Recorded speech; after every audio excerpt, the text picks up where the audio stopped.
Hello and welcome to lesson video notes for 8.3 Solving Right Triangles. Today's objectives will be to use trigonometric ratios to find angle measures in right triangles and to solve real-world problems. We'll begin by doing this short little warm-up. Pay attention to the fact that you're given a right triangle, so if I give you two sides of the right triangle, to find the third side, we can use Pythagorean theorem. So for 1 and 2, use Pythagorean theorem. In number 3, though, you will have to find the sine of b using your trig ratios. And on 4 and 5, we're going to go back to remembering how to plug values into our coordinate plane geometry and use the distance formula to find those lengths. When it says find AB, we need to find the distance between A and B using the distance formula. Go ahead and pause the video so you have enough time to complete this warm-up, and when you are ready, click play and we will check our answers. Alright, let's take a look at the answers we should get when we complete the warm-up. For number 1, we should have gotten the square root of 89. For number 2, we get that b is 11. And for number 3, we get the sine of b is about 0.6. Number 4, we get 5 root 5.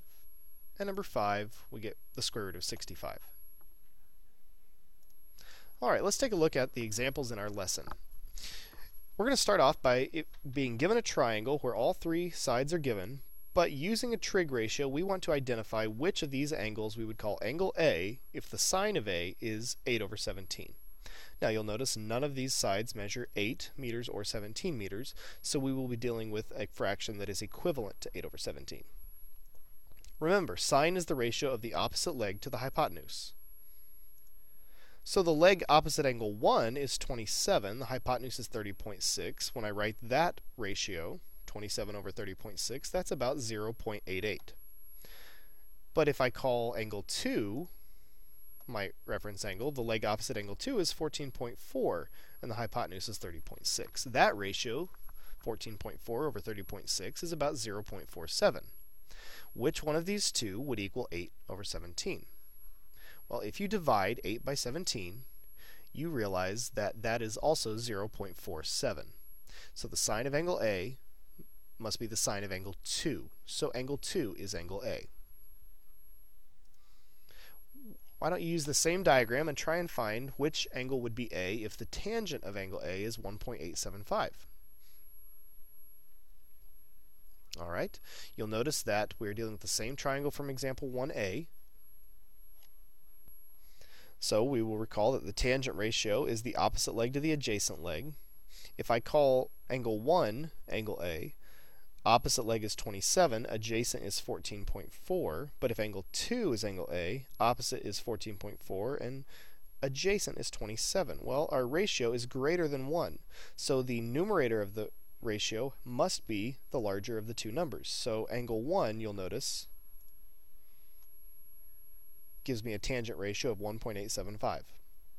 So angle 1 must be angle A. Now using a different triangle for example 1c, we have one leg that's 1.4 feet, the other leg is 4.8 feet, and the hypotenuse is 5. We're told the cosine of angle A is 24 over 25, so we need to figure out which ratio makes angle 1 or angle 2 angle A. Cosine ratio is the adjacent leg to the hypotenuse. So if I called angle 1 angle A, the adjacent leg is 1.4. 1.4 over the hypotenuse of 5 gives me 7/25, which is not 24/25. So let's try angle 2. The adjacent leg is 4.8 in that case. 4.8 over 5 is 24 over 25. So angle A is angle 2. Alright, in lesson 8.2 you learned that the sine ratio of 30 degrees was 0.5, or 1/2. Conversely, if you know the sine of an acute angle is 0.5 or 1/2, we could conclude then that that measure of that angle has to be 30 degrees. This is written using this notation, a little -1 exponent it looks like, before the number. We call this inverse sine. Inverse sine. We would say the inverse sine of 0.5, or the inverse sine of 1/2, equals the 30-degree angle. If you know the sine, cosine, or tangent of an acute angle measure, you can use the inverse trigonometric function to find the measure of that angle.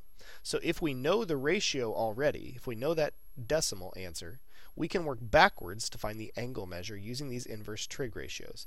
In order to do that, you're going to use the inverse trig button on your calculator. And the way to do that is to look for the second or shift key, or sometimes it says function. It's usually at the top left. You push that button first, and then look at your sine, cosine, and tangent button, and you'll notice right above it, written in smaller letters, is inverse sine, inverse cosine, and inverse tangent, as they're written here. So if I know the sine of angle A equals some value x, then the inverse sine of x would be the measure of angle A. And the same for cosine and inverse cosine, tangent and inverse tangent. So let's use our calculators to find these values. Again, make sure you locate the second or shift key on your calculator to do inverse cosine, inverse sine, and inverse tangent. And then just simply put in the number after you've put in inverse sine, inverse cosine, or inverse tangent. And so for example 2a, the inverse cosine of 0.87 is about 29.5413605, and when we round that to the nearest degree, it's about 30 degrees. What you've just said is that the cosine of 30 degrees would be about 0.87, so the inverse cosine of 0.87 is about 30 degrees. All right, let's try these other ones with our calculator. The inverse sine of 0.85 is 58 degrees. The inverse tangent of 0.71 is about 35 degrees.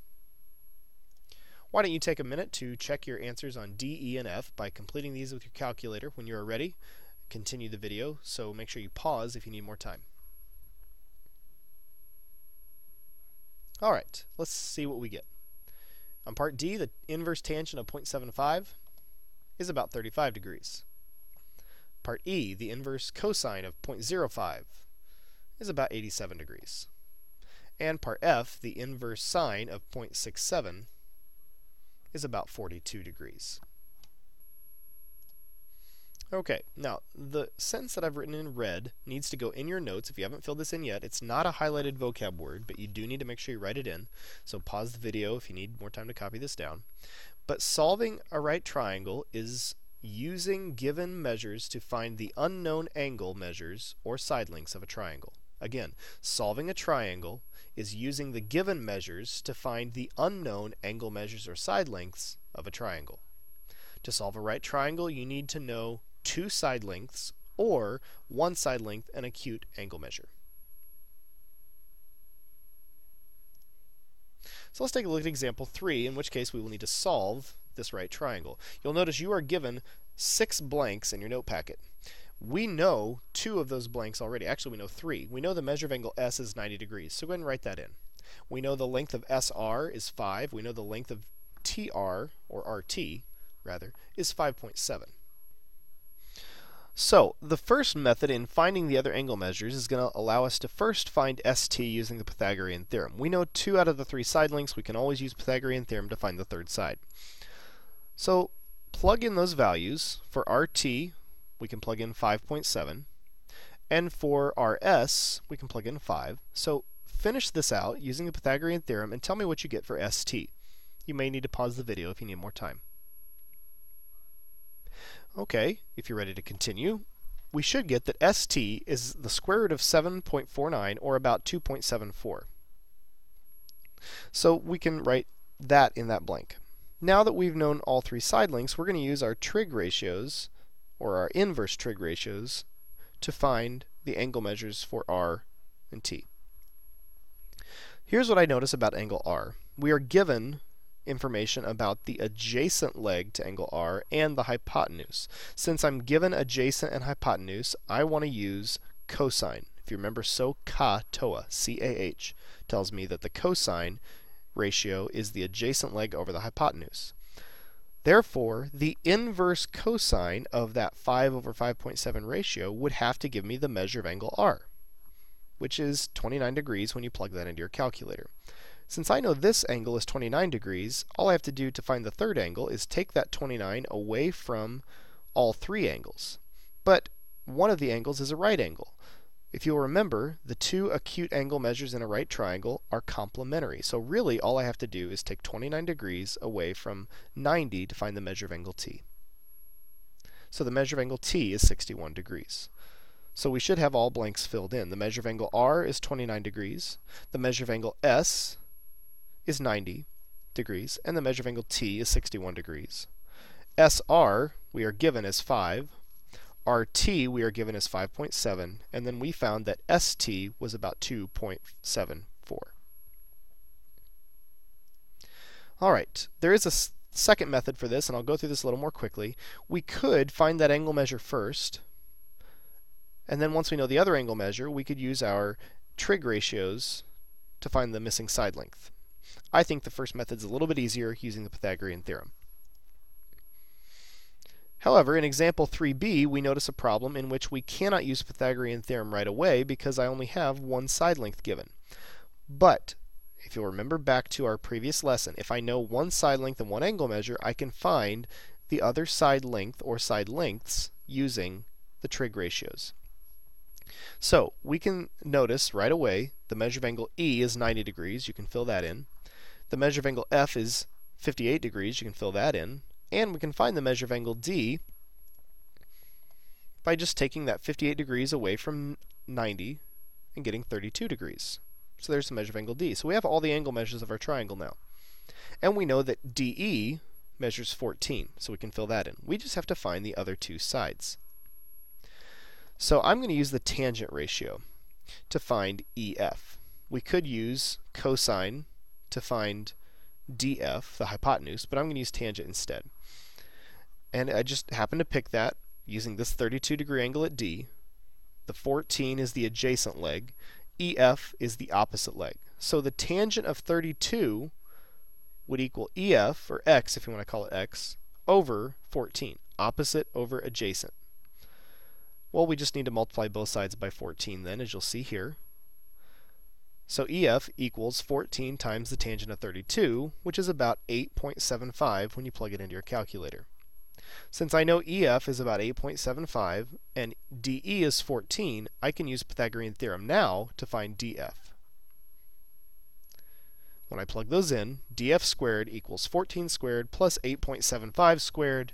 When I square each of those and add them and then take the square root of both sides, DF is about 16.51. So we have all three of our side lengths now. All right, let's move on to example 4. Solving a right triangle in the coordinate plane. Anytime you're given the coordinate plane, the very first thing you want to do is plot the points P, Q, and R, and then connect them to form your triangle. So when you plot the points, we should get this. Take a moment or two to pause the video if you need more time. When we get these points plotted, we can automatically start filling in some things in this triangle that we know. Since one leg is horizontal, I can count its length, PQ would be 5, and the other leg is vertical, its length is 7. I can count those. So I already know 2 out of the 3 sides. And I know the measure of angle P must be 90 degrees because it's a right angle. All right, and then I can use my distance formula or Pythagorean theorem to find QR.